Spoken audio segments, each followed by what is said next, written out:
더 정치 인터뷰 시간입니다.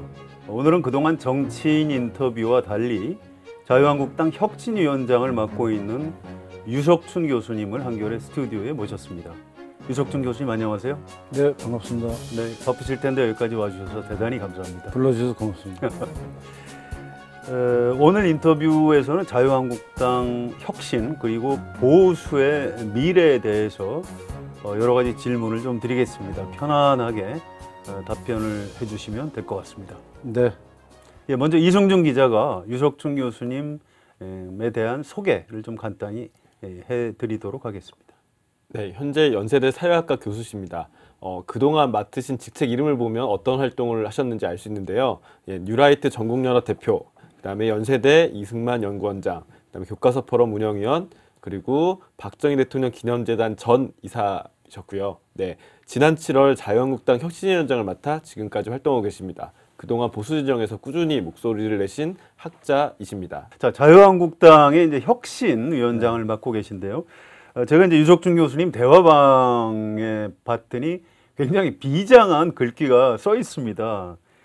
이렇게 써 있어요. 아마 저는 전사하게 될 겁니다. 저는 살아남고 상대방은 다 소멸될 것이라고 생각하지 않습니다. 개혁이 쉽지 않습니다. 같이 죽어야 합니다. 같이 죽을 각오로 이 자리에 섰습니다. 이걸 보고 야, 이게 전쟁에 나가는 장수가 이렇게 쓰는 글인가 보다 이런 느낌이 들었는데요.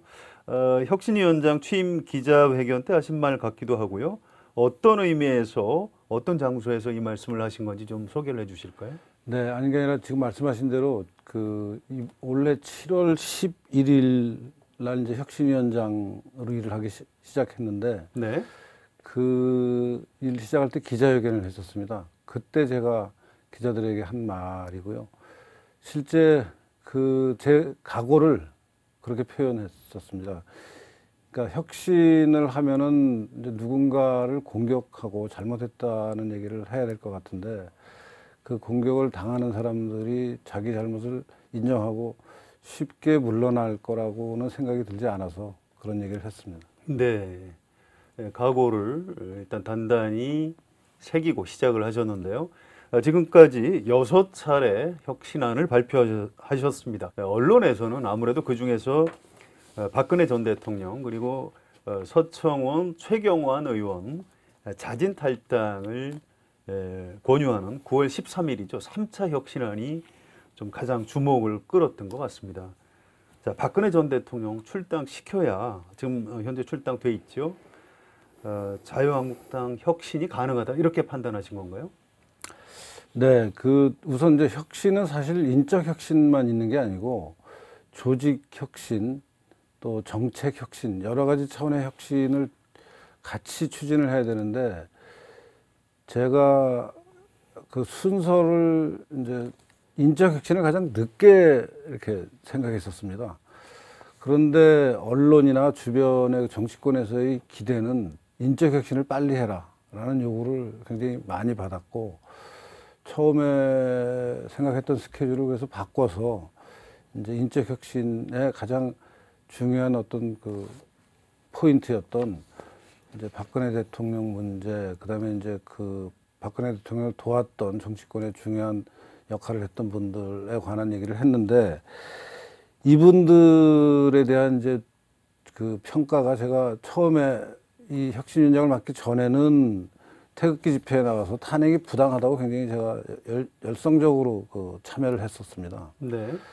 그러다가 이제 박근혜 대통령이 정치적 책임을 져야 된다라는 얘기를 제가 하게 됐고 또 제가 하게 된 거는 제 본의 아닌 의사로 한 게 아니라 제가 생각해서 그러니까 억울하게 탄핵을 당한 문제는 또 그거대로 맞는 말이지만 다른 한편으로 탄핵을 그렇게 속절없이 당하고 보수 정치가 완전히 망가지게 된 책임을 누가 져야 될 것이냐는 걸 따져봤더니 가장 정점에 박근혜 대통령이 있다라는 생각을 지울 수가 없었고 네. 그래서 그 생각으로 이제 출당을 결정했죠. 출당을 이제 권유했는데 그 권유한 것이 이제 지나친 거 아니냐는 얘기가 보수 진영 안에서는 많습니다. 네. 그렇지만 이제 현실 정치에서 그럼 박근혜 대통령을 붙들고 계속해서 박근혜 대통령이 잘못한 게 없는데 탄핵을 한 거는 지나치다라는 얘기만 하게 되면은 앞으로 현실 정치가 어떻게 진행될 것이냐 하는 것을 따져봤을 때 좀 걱정이 되더라고요. 이렇습니다. 그러니까 이제 탄핵을 한 사람들 입장에서는 탄핵해서 그다음에 이제 헌법재판소에서 탄핵 결정 이후에 형법에 따라서 지금 박근혜 대통령을 수사하고 있잖아요. 예컨대 네, 뭐 재판이 진행 중이죠. 뇌물죄 같은 것을 적용해서 이제 재판을 하고 있는데 그게 구속 기간이 6개월임에도 불구하고 이제 연장을 하겠다라는 결정을 했었고 네. 그 연장한 상황에서 앞으로 그러면 박근혜 대통령을 이 사법기관이 어떻게 이제 끌고 갈 것이냐 하는 생각을 해봤을 때 또 다른 여러 가지 대통령 재임 시에 여러 가지 박근혜 대통령의 어떤 행태 활동을 두고 이런저런 또 기소를 할 거라는 예측이 들더라고요. 근데 이제 그 예측이 실제로 맞았죠. 이제 국정원이 특수활동비를 청와대에서 쓴 것을 두고 이제 사법수출하는 사람들은 이게 뇌물죄에 해당된다. 뇌물을 상납받은 거다라고 지금 공격을 하고 있고 네. 그것을 법적으로 지금 따져서 재판에 가져가겠다는 거거든요. 이런 문제에 계속 자유한국당이 그 박근혜 대통령을 안고 잘잘못을 따지면은 물론 억울한 측면이 없잖아요. 있죠. 그래서 그걸 디펜스 한편으로는 해야 되지만 다른 한편으로는 이 박근혜 대통령의 탄핵 프레임에서 벗어날 수가 없다는 생각이 들더라고요. 그래서 이 프레임 문제는 그러니까 탄핵이 잘했다 못했다는 이 문제 가지고 따지면은 지금 칼자루를 집권 여당이 갖고 있어서 아무리 노력을 해도 결국 방어하는 방법밖에는 대책이 쓰지 않는다.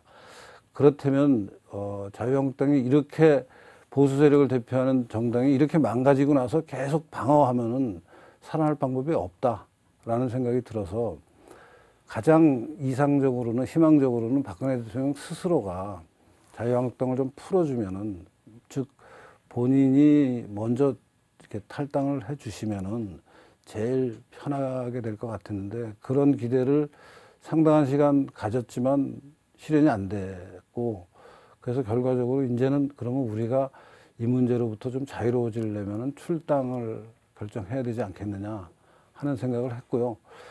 이제 그 박근혜 대통령 말고 서청원, 최경환 두 의원의 경우는 보수 진영 내부에서 이 문제는 이견이 없는 것 같습니다. 그 두 분은 스스로 좀 책임을 지고 국회의원직을 그만두시면 더 좋고 만약에 그게 어려우면은 탈당을 해서 우리 당하고는 상관없이 그래도 국회의원직을 유지할 수 있습니다. 지금 법 절차가. 그렇죠.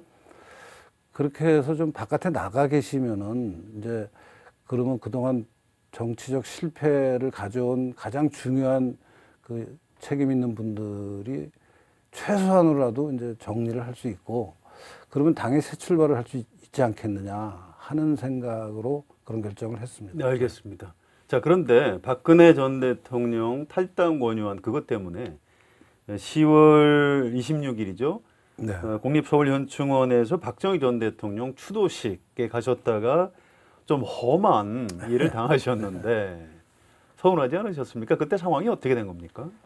아니, 엄청 서운했죠. 사실 이제 우선 박근혜 대통령과 박정희 대통령은 부녀지간이고 뭐 관계를 뭐 세상 사람이 다 아는 관계이지만 정치적으로는 분리해서 평가해야 된다고 저는 생각하는데 그리고 박정희 대통령 그 11.6 행사는 사실 제가 올해만 간 게 아니고요. 매년 가셨죠? 뭐 100% 매년은 아니지만 굉장히 오랜 기간에 저는 사실 여러 가지 가족 배경 때문에 대통령이 돌아가신 그 해부터 거기 가서 추모를 하기도 했었습니다.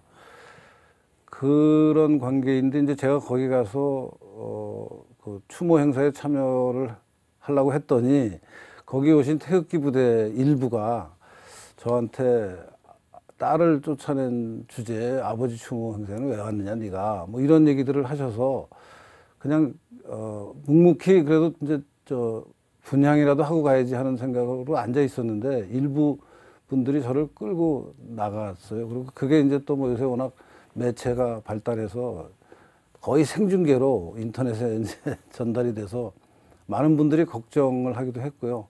저는 저대로 굉장히 섭섭하기도 했습니다. 그날 결국 분양을 못 하셨나요? 못했습니다. 네. 그렇군요. 알겠습니다. 자, 고건 전 국무총리가 회고록을 썼는데요. 최근에 내용이 좀 소개가 된 것 중에 이런 게 있습니다. 박근혜 전 대통령에 대한 평가인데요. 아주 좀 부정적으로 평가하면서 대통령을 안 하는 게 좋을 뻔했다. 그냥 아버지 추도 사업을 했어야 한다. 뭐 이렇게까지 뭐 듣기에 따라서 당사자로서 굉장히 모욕감을 느낄 수도 있는 그런 평가인데요. 자, 단도직입으로 여쭤보겠습니다. 자, 고건 전 국무총리의 이런 평가 동의하십니까? 저는 전혀 동의하지 않습니다. 그러니까 박근혜 대통령이 이제 잘잘못이 있죠. 누구나 잘잘못이 있지만, 근데 박근혜 대통령의 실제 그 정치 궤적을 저희가 살펴보면은 물론 부친인 박정희 대통령의 후광을 상당히 입었다라고 얘기는 안 할 수 없죠. 당연히 그런 효과는 있지만 그럼에도 불구하고 아버지의 후광으로만 자기의 정치 경력이 형성이 됐다고 얘기하기에는 본인의 자질이 뛰어난 부분이 많이 있었습니다. 특히 야당 생활을 할 때 뭐 여러 가지 그 이제 천막 당사를 치고 뭐 여러 가지를 했고 가장 기억에 남는 것 중에 하나가 그 다들 기억하시겠지만 그 선거 유세 과정에 커터 칼로 테러를 당했죠. 그렇죠. 얼굴에. 네. 네. 목에다 지금도 그래서 저 사실은 그 자세히 보면 여기 자국이 남아 계십니다. 근데 그런 상황에서 제 기억에 그때 대전이 어떻게 됐냐라는 대전은요라는 말을 해서 그 대전의 어려운 선거를 이제 그때 한나라당 후보인가요? 새누리당 후보인지 당 이름은 예.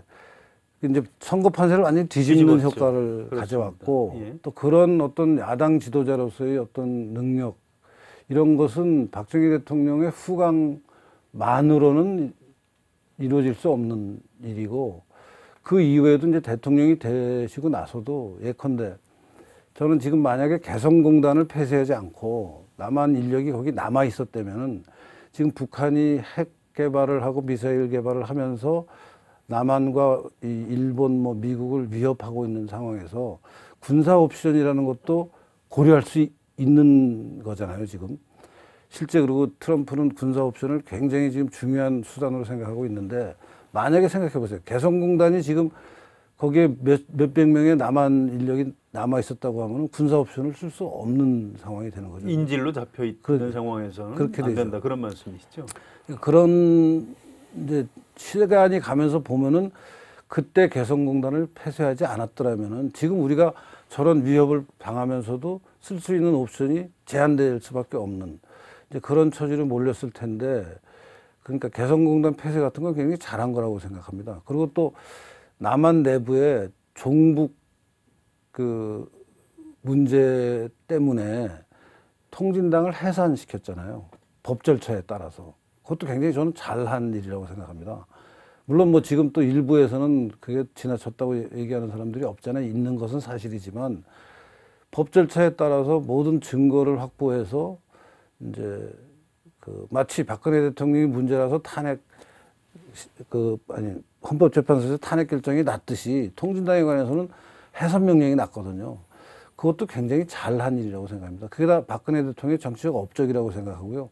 이런 업적은 박정희 대통령이 후광 때문에만 얻은 업적은 아니고 본인의 어떤 자질과 능력을 발휘한 경우라고 생각하고 다만 아쉬운 것은 마지막 대통령 임기 후반부로 가서 최순실 사건이 터지고 최순실 사건을 이제 외부에서 알게 되고 그 알게 되는 과정에서 본인이 대처하는 선택이 전 굉장히 잘못됐다고 생각하고요. 결과적으로 실패한 대통령이 되는 길로 들어서서 잘한 것과 잘못한 것이 당연히 같이 있는데 지금 고건 전 총리께서는 아예 정치를 하지 말았어야 된다라는 심한 말씀을 하셔서 네. 저는 동의할 수 없다고 알겠습니다. 생각합니다. 네.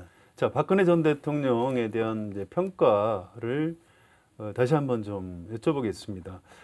지금 이제 잘한 부분도 있고 잘못한 부분도 있다 말씀하셨는데 특히 잘못한 부분은 아까 이제 최순실 사건 터졌을 때 대처를 잘못했다. 그냥 그 정도 수준이라고 생각하시는지 뭔가 좀 국민들 눈높이에서는 굉장히 뭔가를 좀 잘못했다 이런 생각들을 많이 하거든요. 뭘 잘못했다고 보십니까? 저는 그러니까 우선 대통령이 자기를 이렇게 국민들에게 드러내는 소통 방식에 좀 문제가 심각하게 있었다고 생각하고요. 네.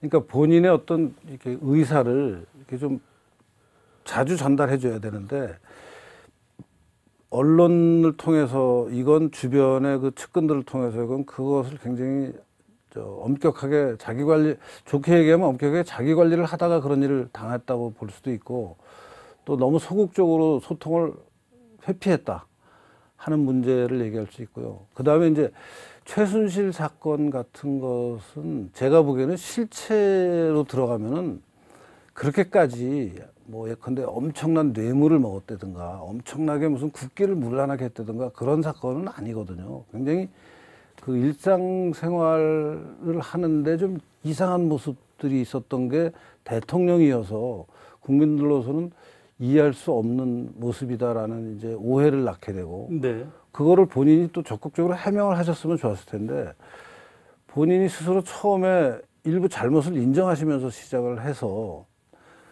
쭉 진행이 되면서 뭐 스스로 대통령에서 내려오겠다는 말씀까지도 하시고 국회의 뜻에 따라서 이런 것은 지금 와서 보면은 사실 최순실 사건을 터뜨렸던 그 JTBC 태블릿 PC도 지금 그게 진실이냐 아니냐 하는 논란이 엄청 가중되고 있잖아요. 근데 그 논란거리를 그때는 그냥 사실로 받아들여 줬어요, 대통령께서.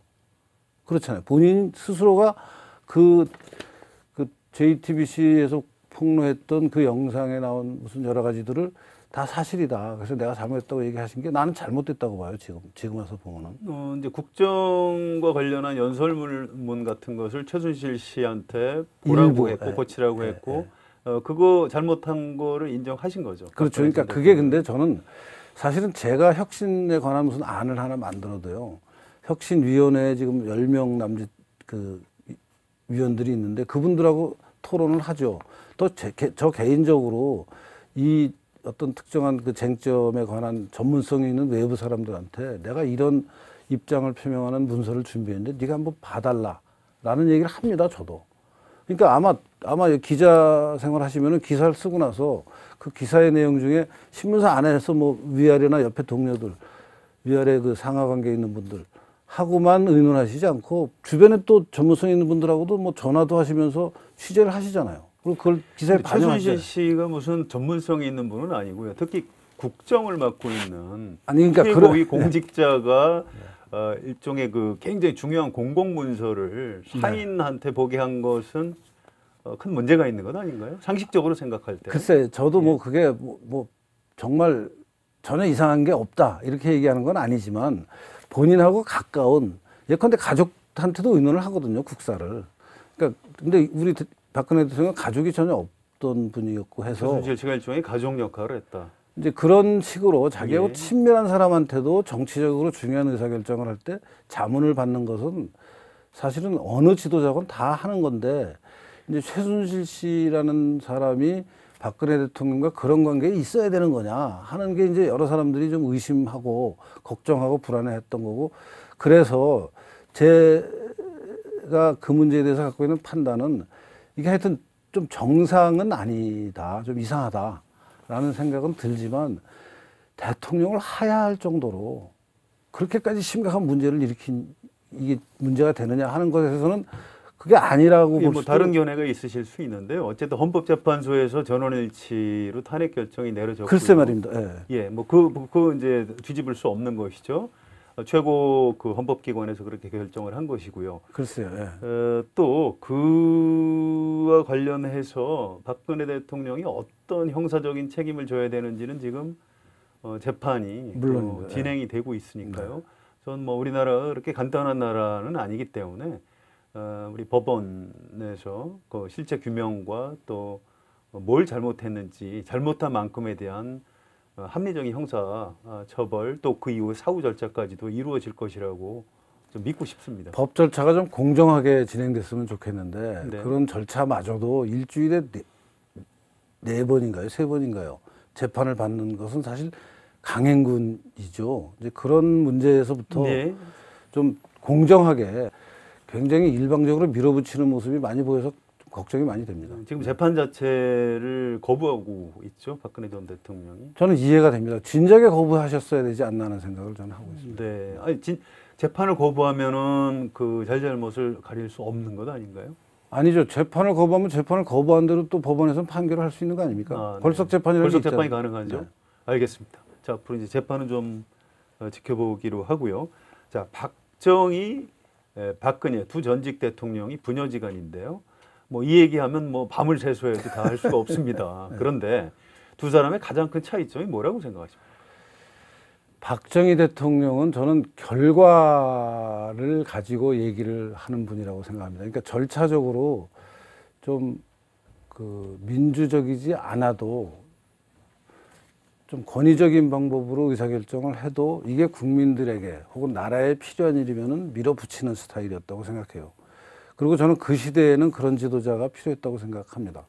근데 거기에 비해서 박근혜 대통령은 그런 아버지에 대한 평가가 후대에 이제 계속 그 권위주의적인 모습에 대한 비판이 굉장히 강했던 것을 알고 본인은 절대 그런 식의 그 권위주의적인 방식의 통치는 하지 않겠다라는 네. 어떤 스스로의 다짐을 철저하게 하신 분 같아요. 그래서 민주적인 절차를 굉장히 중시한 분이라고 생각이 듭니다. 예.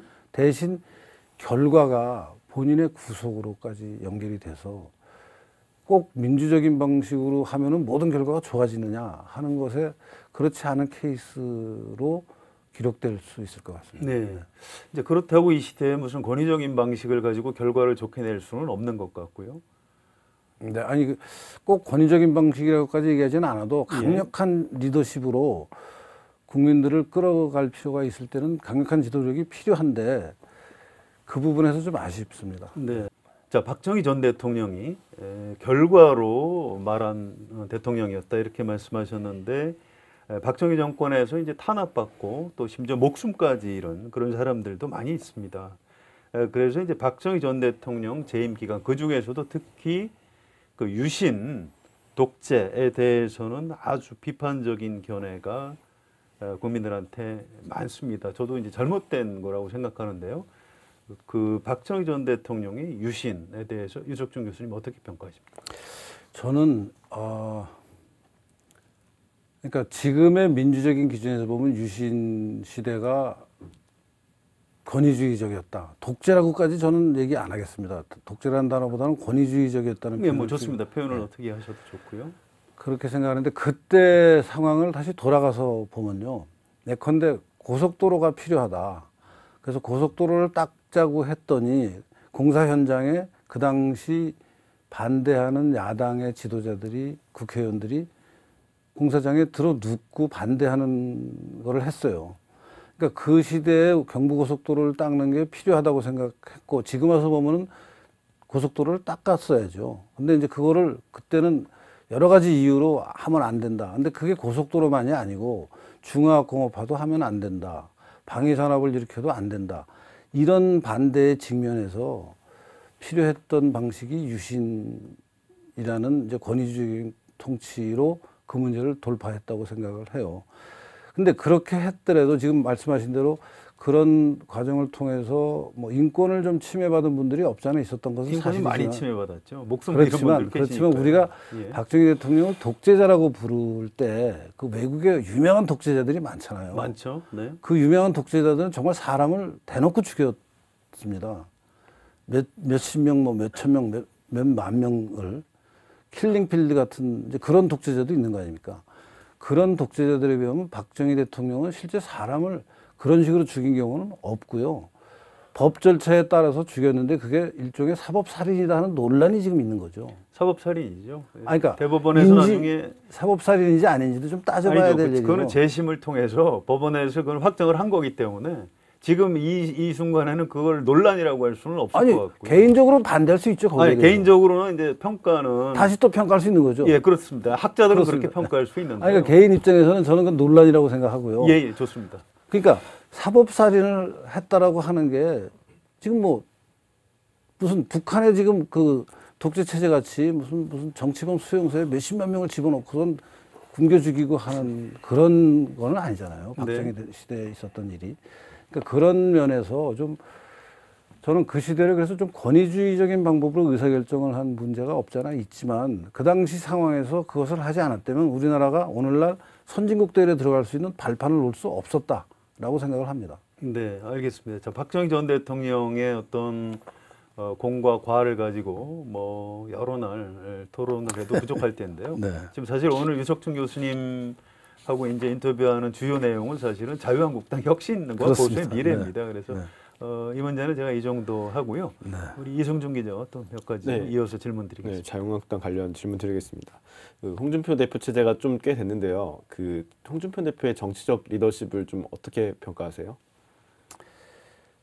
네, 저는 홍준표 대표가 지금 활동하고 있는 정치인 중에 가장 그 리더십이 뛰어난 분이라고 생각합니다. 우선 여러 이제 그 쟁점에 관한 본인의 의사를 굉장히 정확하고 논리적으로 그 설명할 수 있는 능력을 가진 몇 안 되는 지도자라고 생각합니다. 다만 지금 원내에 있지 못해서 좀 굉장히 어려워하고 계십니다. 예컨대 요번에 그 예산안 통과하고 관련해서도 본인이 원내에서 원내대표와 이렇게 수시로 얘기할 수 있었으면은 저런 결과가 안 나왔을 거라고 생각이 드는데 본인은 원외에 있고 원내대표는 또 원내대표가 맡아서 일을 하면서 야당 지지하는 국민들 눈에는 어떻게 저렇게 쉽게 저 뭐 9천 명 넘는 공무원 증원 예산에 동의해주고 뭐 법인세 인상시키는 것을 동의해주느냐 하는 비판의 직면에 있어서 안타까운 생각이 많이 듭니다. 네. 오늘 사죄문 네, 글을 네, 올렸더라고요. 페이스북에 네. 올리셨더라고요. 근데 그 사죄문을 보면은 결국 이제 본인의 책임을 통감한다고 했지만 그리고 그 배경 설명은 안 했지만 원내 사령탑과 자기는 바깥에 있는 이게 굉장히 그 당의 어떤 의사결정을 정하는데 어려워서 연말까지 당을 정비해서 내년부터는 새 출발을 하겠다. 뭐 이렇게 쓰셨더라고요. 네. 근데 그런 원내외 한계라고 말씀하셨는데 이제 홍 대표가 얼마 전에 대구 당협위원장을 하겠다고 이런 입장을 좀 밝혔잖아요. 네. 이거에 대해서는 좀 어떻게 보세요?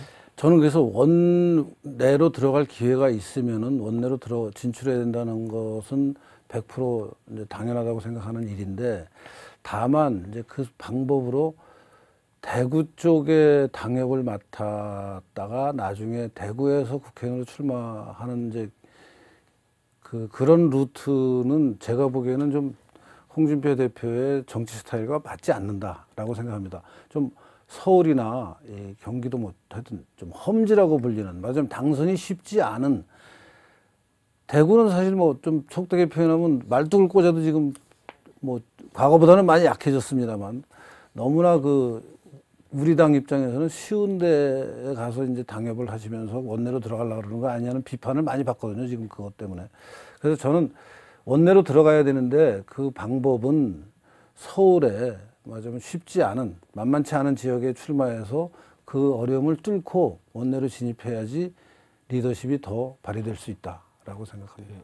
그럼 그래야 다음 대선에서도 다시 한번 도전해 볼 수 있다 이렇게 보시는 건가요? 대선 도전까지는 지금 본인은 대선 도전을 안 하겠다고 말씀을 하고 계셔서 제가 뭐 대선 도전을 꼭 네. 해야 된다라고 얘기하기는 어렵지만 다만 대선 도전으로 가는 당의 그 과정에서 지금 홍준표 대표가 대표를 맡고 있으니까 리더십이 굉장히 중요하고 그 리더십을 발휘하려면은 많은 그 당내외에서 많은 사람들이 쉬운 길로 가지 말고 어려운 길을 헤쳐가야지 리더십이 생긴다라고들 생각을 하고 있고요. 본인이 저는 그걸 너무 잘 아실 분이라고 생각합니다. 네. 결국 이제 또 홍 대표의 리더십과 연결되는 질문일 수 있는데요. 이제 박근혜 전 대통령 출당은 혁신이 권고대로 이뤄졌습니다. 근데 이제 서청원이나 최경환 의원, 이렇게 소위 말하는 친박 핵심들은 여전히 출당 조치가 이뤄지지 않았는데 이게 혁신이 요구가 받아들여지지 않은 것으로 봐야겠죠. 네. 아직까지 이제 받아들여지지 않고 있는데 저는 한편으로 이해를 합니다. 그러니까 왜냐하면은 당내 사정이 뭐 다들 아시다시피 굉장히 복잡합니다. 그래서 이거를 언제 실현할 수 있을 것이냐 하는 것이 지금 우선 당 내부에서 보면은 원내대표 경선이 걸려 있습니다. 그래서 원내대표가 어떤 분이 되느냐가 굉장히 중요한 어떤 앞으로 당의 진로를 결정하는데 그 갈림길이 되는데 이 문제를 결정하는데 서청원, 최경환 두 분을 출당시키는 거하고 이제 문제가 섞이게 되면은 본의 아니게 의사결정이 비틀어질 수가 있다는 생각이 들고요. 또 다른 한편으로는 지금 당의 현안 중에 하나가 얼마 전에 당의 당무감사위원회에서 당협을 평가를 했습니다.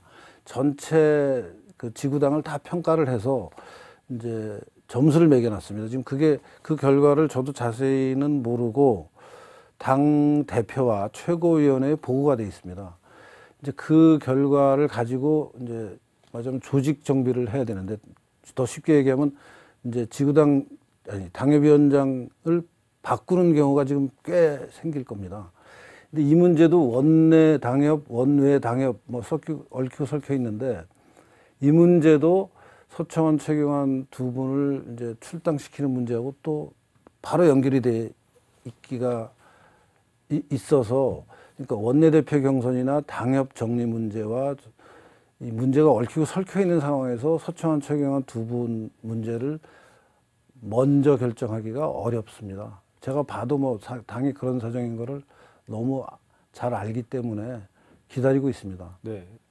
지금 설명을 들어보면 기다리고 계신다고 하지만 이 얘기로 봤을 때는 결국 친박 전에 혁신위에서 권고한 친박 세력 청산이라는 거는 그럼 박근혜 대통령으로 그냥 끝나는 걸로 봐야 아닙니다. 그렇죠. 네. 완전히 끝난 건 아니고 이제 아까 그 홍 대표 페이스북에서도 말씀을 하신 당의 내부 체제 정비를 하겠다라는 게 바로 이런 문제들이거든요. 그러니까 지금 당이 해야 될 일이 워낙 여러 가지가 한꺼번에 이제 밀어닥치고 있는데 그 중에 하나가 이제 원내대표를 뽑아야 되는 거, 당협을 정리해야 되는 거, 또 서최 두 분에 대한 입장을 정리하는 거 이런 것들이 이제 거의 같은 시간에 지금 해야 될 일로 몰려 있는데 얽히고 설켜서 어떤 것부터 정리를 해야 되느냐 하는 문제로 당이 고심하고 있으니까 혁신위 입장에서는 조금 기다리겠다 하는 것이지 이제 이게 안 되는 거다라고 생각하는 것은 아니다라는 걸 좀 분명하게 말씀드리고 싶습니다. 혁신위에서는 어쨌든 서청원, 최경환 의원은 출당을 해야 된다는 입장은 그대로 유지하고 그거를 네. 당이 안 하면은 계속 제가 발언을 하겠습니다. 네.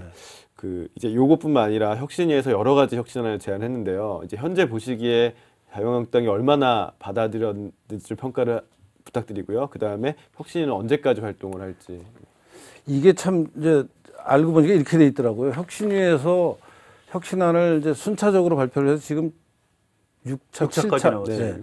이게 쭉 나오고 있는데 그때마다 물론 그 내용을 이제 공식적인 문건으로 서류로 당 그 사무처를 통해서 이제 최고위로 올리고는 있습니다만 이 문제에 대한 혁신위 공고안을 우리가 받겠다 안 받겠다라는 의사결정은 한 번에 하기로 돼 있어요. 그러니까 저희가 이제 혁신안을 쭉 다 모아서 이제 전체적으로 그걸 받아서 일괄 처리를 하는데 일괄 처리 결정은 아직 안 났습니다. 그러니까 일괄 처리하려면 이게 이제 혁신위 활동이 정리가 돼야지 마무리가 돼야 되고 마무리가 이번 달 안으로 12월 중순이나 하순이면 이제 마무리가 될 겁니다. 저희가. 그럼 그때 저희가 이제 전체적인 안을 최고위로 넘기면은 대표를 포함한 최고위원들이 혁신위 안을 수용하겠다 말겠다라는 결정을 하게 되는데 저는 100% 수용할 거라고 기대하고 있습니다. 네. 그 이제 원내대표 선거도 말씀하셨어요. 앞서 말씀하셨는데 이제 12월 12일에 있는데 지금 당내 논란은 이제 친홍이냐 친박이냐, 친홍이라는 새로운 단어가 생겼는데요. 이거를 원내대표 선거는 좀 어떻게 전망하시고 또 어떤 분이 원내대표가 돼야 될지에 대해서 좀 의견을. 저는 우선 그 원내대표 선거 과정에서 또 의원들을 뭐 친박이다, 친홍이다 이렇게 나누는 일은 있을 수 없는 일이라고 생각합니다. 지금 개파 때문에 완전히 폭망한 정당이거든요. 이 정당에서 이제 그 개파를 지금 없애자, 개파를 청산하자고 혁신을 하고 있는데 또 원내대표 선거하면서 뭐 친박이니 친홍이니 하는 말이 나오는 것 자체가 저는 잘못됐다고 보고요. 그냥 언론에서 만들어낸 말이길 바랍니다. 그리고 실제 제가 아는 저희 당에서 나는 친박입니다라고 스스로 나서는 의원은 지금 없습니다. 나는 친홍입니다. 그러고 친홍 앞에 줄 서십시오 얘기하는 의원도 없습니다. 그러니까 다만 이거는 정치권을 분석하고 관찰하는 언론에서 만들어낸 말이라고 생각하고요. 개파는 없어야 되고 이제 의원들이 어떤 분이 원내대표를 하면 제일 좋겠냐는 것을 뭐 본인 스스로 각자가 생각하고 또 주변에 의논하면서 선택을 하시겠는데 저 개인적으로는 이번 원내대표에 당선돼야 될 분은 대여 투쟁력이 강한 분이어야 된다고 생각합니다. 그렇지 않으면은 이번 예산안 사태에서 보듯이 흐지부지 어떻게 끌려가서 그냥 합의 다 해주고 나중에 딴소리 하게 되는. 그래서 오늘 전체 언론이 한국당의 이번 예산 처리를 놓고 정말 뭐 막말로 엄청 씹어대고 있는데요. 네, 그런 아주 일이 비판적으로 네, 아주 보도되고 비판적으로 있죠. 오늘 모든 언론의 그 십자포화를 받고 있던데 이런 일을 또 겪으면 안 되거든요. 그래서 싸울 건 싸워야죠. 뭐 협조할 건 협조하고 그런 면에서 원내대표의 대여 투쟁력은 굉장히 중요한 저는 그 자질이라고 보고 그런 자질이 있는 분을 뽑았으면 하는 희망을 하고 있습니다. 예, 제가 좀 이어서 네. 약간 좀 근본주의적인 질문이 될 수도 있겠습니다만 혁신을 책임지고 계시고요. 이게 단순히 자유한국당의 혁신뿐만 아니고 우리나라 어떤 보수 정당 내지 보수 세력에 대한 질문이 될 수도 있을 것 같습니다. 지금 자유한국당에 금방 이제 교수님 말씀하셨듯이 원내대표 선거를 가지고 여러 가지 논란이 있고요. 이런 모습들을 보면서 우리나라 이제 보수층 유권자들이 자유한국당 저 아직 멀었다. 저 보니까 아직 바닥을 못 친 것 같다. 큰일 났다 저거. 근데 이렇게 아주 그 비판적인 견해를 말씀하시는 분들이 많습니다. 대통령이 탄핵이 됐고 또 대선에서 참패를 했는데 아직도 정신 못 차린 것 같다. 근데 저는 궁금한 게요. 이른바 좀 보수 세력 내지 보수 정당 안에 우리가 참 잘못했다 이렇게 하고 참회하고 뭐 반성하고 뭐 하다못해 의원직이라도 좀 막 던지고 정계 은퇴를 한다든가 이런 사람들이 안 보이는 건 사실인 것 같아요. 왜 그렇다고 생각하십니까? 지금 이제 바로 그런 문제 때문에 혁신이 필요하다고 해서 제가 또 혁신위원장 일을 하고 있는 게 사실인데 말씀하신 대로 이렇게 보수 정치가 망했는데 아무도 책임지지 않고 그냥 붙어서 그냥 아무 일 없었던 듯이 가고 있는 게 이제 지금 우리 당의 현 주소라서 이것을 어떻게 좀 바꿔야겠다라고 제가 일을 하고 있는데 지금 말씀하신 대로 정말 국회의원이 지금 바른당에서 최근에 넘어온 분들까지 합치면 116명의 국회의원이 있습니다. 네. 근데 이분들 중에 좀 보수 정치에 희망이 될 수 있는 분이 있겠느냐 하는 걸 보면은 정말 5손가락 안에 드는 사람 정도가 제가 뭐 이렇게 실명으로 말씀을 드리는 게 좋은지 모르겠습니다만 예컨대 전희경 의원은 보수의 전사, 정치적 지도자가 될 수 있다고 생각이 들어요.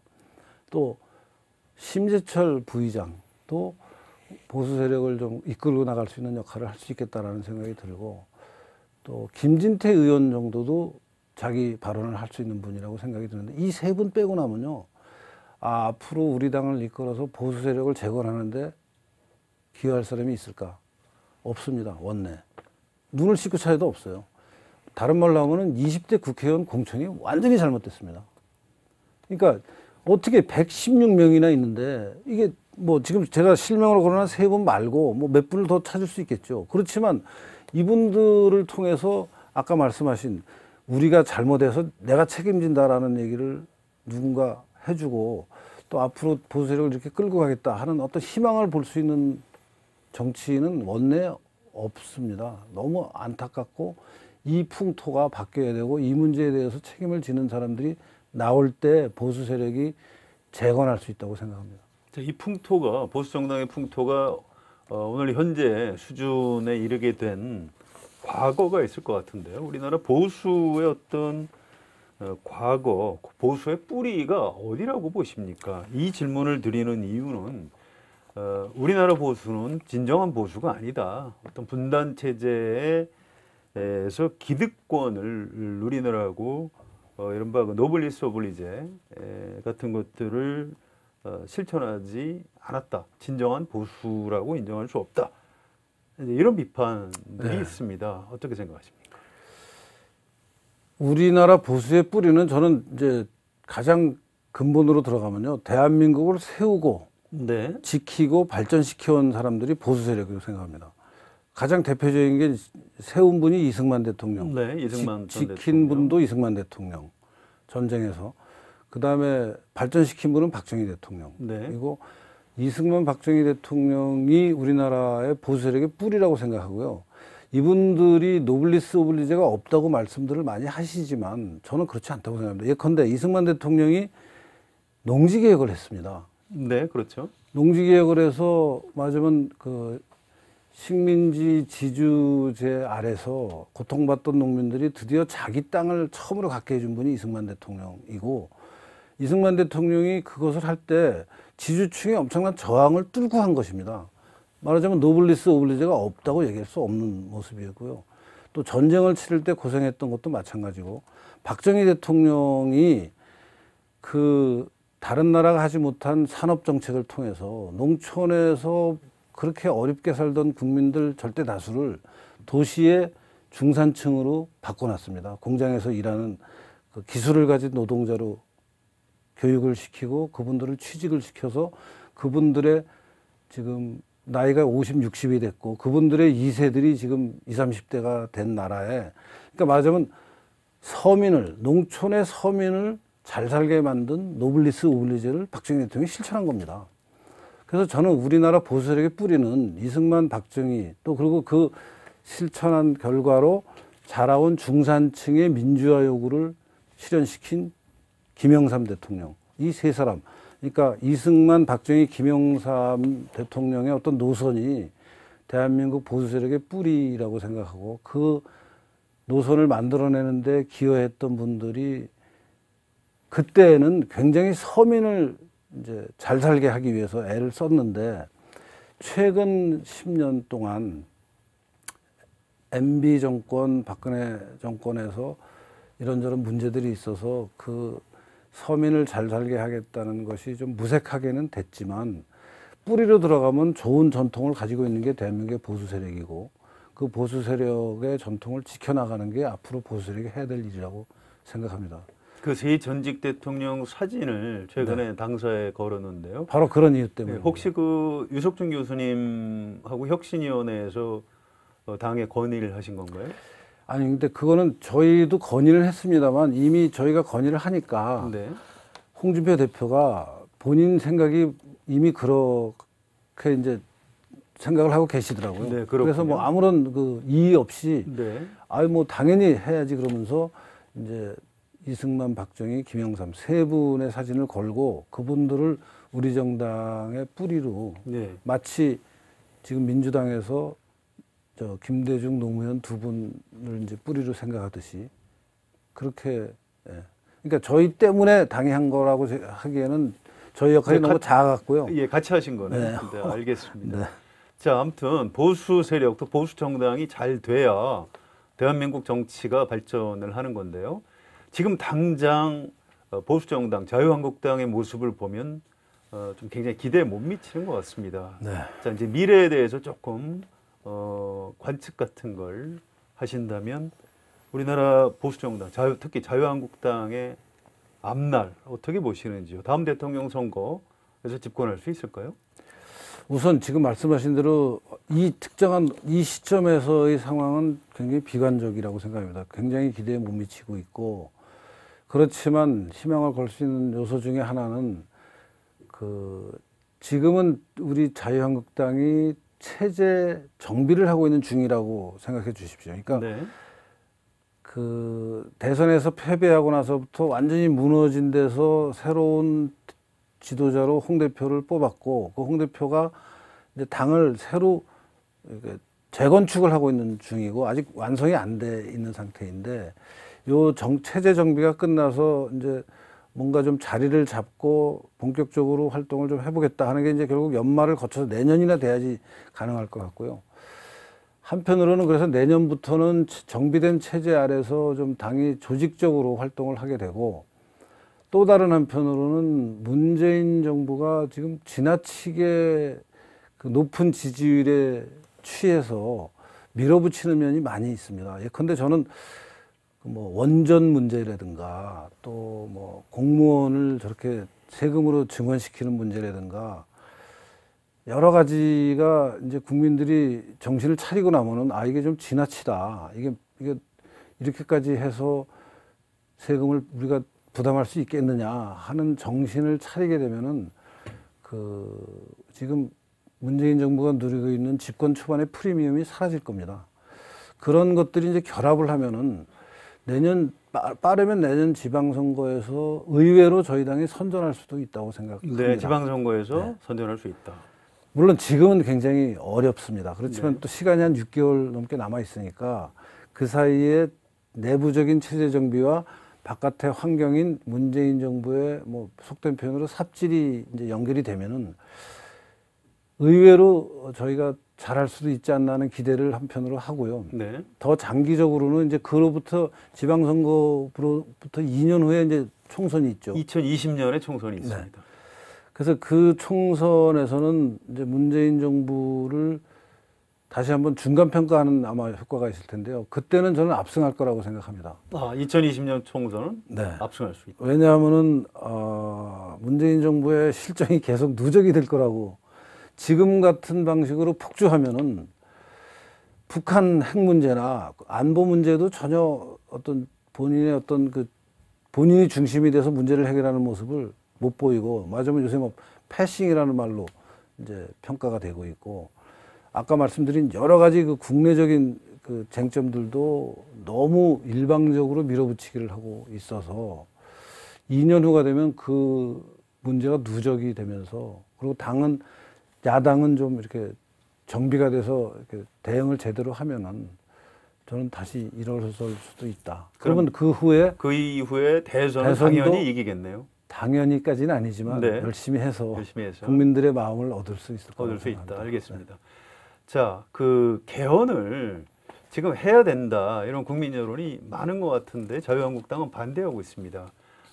개헌 문제 가지고도 길게 설명을 해주실 수 있겠습니다만 좀 간략히 좀 설명을 해주시죠. 개헌 좀 해야 되는 거 아닌가요? 개헌을 이제 뭐 해야 된다라는 얘기들을 많이 하고, 사실 개헌 문제는 앞에 박근혜 정부에서도 또 얘기가 많이 나왔던 문제고 한데, 이제 하면은 어떻게 해야 되느냐, 이제 그 개헌의 그 내용으로 들어가면 포인트가 여러 군데 있잖아요. 그 문제에 대해서 근데 국민들 절대 다수가 찬성하는 어떤 그 내용이 안 나타나더라고요. 그러니까 합의가 잘 안 되고 있습니다. 개헌을 하자는 것까지는 어느 정도 합의가 되는지 몰라도, 그러면 어떤 헌법으로 바꿔야 되느냐에는 여러 의견들이 있고, 그 여러 의견마다 또 논란이 계속되고 있는 것 같아서, 제 생각에는 개헌을 하면 또 위험성이 많이 있습니다. 뭐 개헌을 하면 거기 밑에 있는 노림수가 뭐 지방 분권을 강화해서 이번 지방선거에서 또 유리하게 환경을 조성하자라는 뭐 의심에서부터 여러 가지 쟁점들이 있어서, 저는 이런 상황에서는 개헌을 해서 국력을 낭비할 일이 아니고, 홍 대표가 말했듯이 야당에 지금 동의가 없으면 개헌이 안 되게 돼 있습니다. 의석 분포가. 그래서 지금 그렇다고 지금 있는 헌법 때문에 우리나라가 뭐 정치를 못할 정도로, 아니면 민주주의가 안 될 정도로 문제가 있느냐, 또 그건 아니거든요. 지금 헌법 체제에서 30년을 그래도 뭐 우여곡절이 많이 있지만 나라가 발전해 왔으니까, 이 대목에서 개헌을 해서 계속 논란을 하면서 국력을 소진할 필요는 없다고 생각합니다. 개헌을 지금 당장 할 필요는 없다. 네. 그런 말씀이시네요. 알겠습니다. 자, 이성용 기자 좀 이어주시고요. 네.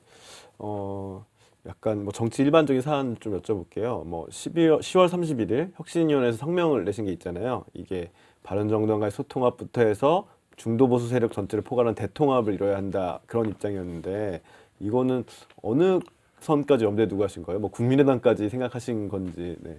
아니, 국민의당도 뭐 당 전체와 당대당으로 통합을 해야 된다고 생각은 안 하지만, 국민의당을 구성하는 뭐 당원들이나 또 의원들 중에 상당수는 저희하고도 뜻을 통할 수 있고, 그게 결국은 이제 대통합으로 가야 된다는 얘기한 것의 가장 핵심은, 이제 대선에서 뭐 49대 51의 경쟁을 이제 하던가 그게 하여튼 과반 이상의 지지를 받아야 권력을 얻을 수 있지 않습니까? 그래서 51% 이상의 지지를 받기 위해서는 지금같이 제한된 지지층만 가지고 정치를 할 것이 아니라 이제 중도로 확대해야 된다라는 취지에서 대통합이 필요하다고 말씀을 한 거죠.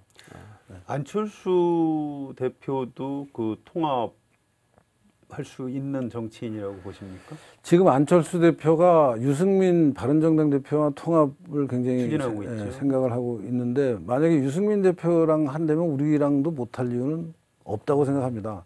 다만 안철수 대표와 통합을 할 때는 안철수 대표의 그동안의 행적에 대해서도 좀 우리가 따질 것은 따져서 이런 부분은 과거에 이런 일을 했었는데 좀 지금 생각하니까 좀 잘못된 것 같다. 뭐 이 정도의 어떤 얘기는 서로 좀 주고받으면서 해야 되지 않을까. 무조건 통합은 좀 불편한 부분도 있습니다. 아무튼 조건은 붙을 수 있지만 안철수 대표도 같이 통합할 수 있는 정치 세력이다, 정치인이다 이렇게 그럼요. 보시면 예. 네.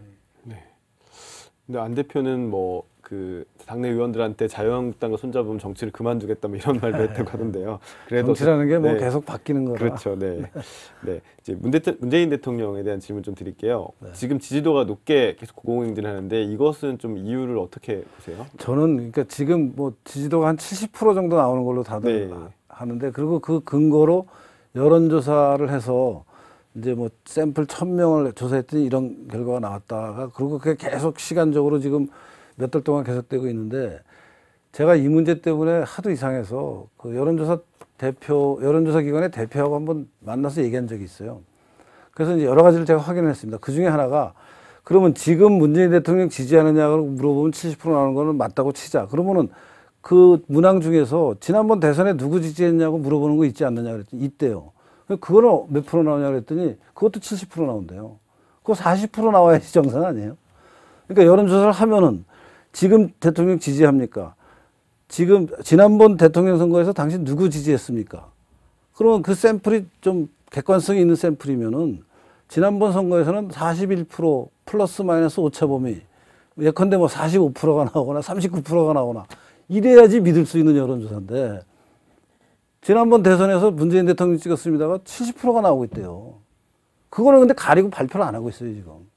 그러니까 조사가 잘못된 거죠. 아니, 샘플이 잘못된 거죠. 근데 그 샘플이 잘못된 것을 부각시키지 않으니까 그냥 계속 70%로 굳어지고 있습니다, 지금. 네. 그 문재인 대통령이 잘못하고 있는 점을 앞서도 좀 말씀해 주셨고 여러 석상에서 말씀해 주셨으니까 그러면 잘하고 있는 점은 뭔지 한번 여쭤봐도 될까요? 문재인 대통령이 잘하는 것은 저는 대국민 소통을 굉장히 잘한다고 생각해요. 그게 경우에 따라서 저 같은 사람이 보기엔 저거 너무 가식적이다라는 생각도 드는데 그래도 일반 국민들은 대통령이 자기들한테 다가와서 뭐라고 얘기하는 것을 굉장히 좋아하더라고요. 그리고 저라도 좋아하겠어요. 경우에 따라서 근데 가식적인 게 저는 느껴지기도 하지만 저로서는 일반 국민들한테는 대통령이 다가가서 소통해주는 모습을 보이는 게 굉장히 중요한데 문 대통령이 그걸 참 잘한다고 생각하고요. 반대로 박근혜 대통령은 너무 그걸 못했습니다. 너무 안 했습니다. 네. 그래서 마지막으로 교수님에 대한 좀 개인적인 질문인데 그동안 보수에 대해서 꾸준히 목소리를 내셨고 보수 혁신을 말씀하셨는데 직접 플레이어를 띄워서 정치를 해보고 싶다는 생각을 해보신 적은 없으신가요?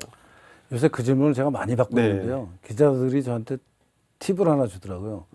절대 정치 안 한다는 얘기 하지 말아라. 네. 기회가 있으면 할 수도 있다라는 대답을 해야 힘이 생긴다. 그렇게 대답하겠습니다. 네. 보통 그럼 기자들은 정치를 하겠다는 뜻으로 해석을 합니다. 그렇게 답변하시면 네, 뭐 혹시 다음 총선에 출마하실 거 아닌지까지 이제 여쭤볼 수밖에 없는데요. 그러면 총선이 너무 네. 많이 남아서 네, 네, 사실 네. 지금 뭐 뭐라고 얘기해도 지켜질지 모르겠습니다. 네, 알겠습니다. 네. 자, 오늘 여러 가지 질문에 대해서 편하게 답변해 주셔서 감사드리고요. 자, 마지막으로 자유한국당의 그 미래, 혁신에 대해서 또 보수의 혁신과 미래에 대해서 국민들께 마무리 네. 좀 인사를 해주시면 감사하겠습니다. 네, 시청자 여러분, 오늘 저를 보고 어떤 생각을 하셨는지 모르겠습니다만 자유한국당이 저를 포함해서 모든 구성원들이 과거의 잘못을 뉘우치고 앞으로는 열심히 잘 하겠다라는 생각으로 최선의 노력을 기울이고 있습니다. 물론 그 과정이기 때문에 바깥에서 보기에 아직 부족한 게 많이 있을 겁니다. 그럼에도 불구하고 저희들이 계속해서 잘못을 바로잡고 열심히 할 테니까요. 다시 과거처럼 보수 정치가 최소한 대한민국 정치의 반 그리고 그 이상의 비중을 차지할 수 있도록 계속 관심 가져주시고 사랑해 주시기 바랍니다. 감사합니다. 더 정치 인터뷰 오늘은 자유한국당 유석춘 혁신위원장과 함께했습니다. 여러분 고맙습니다.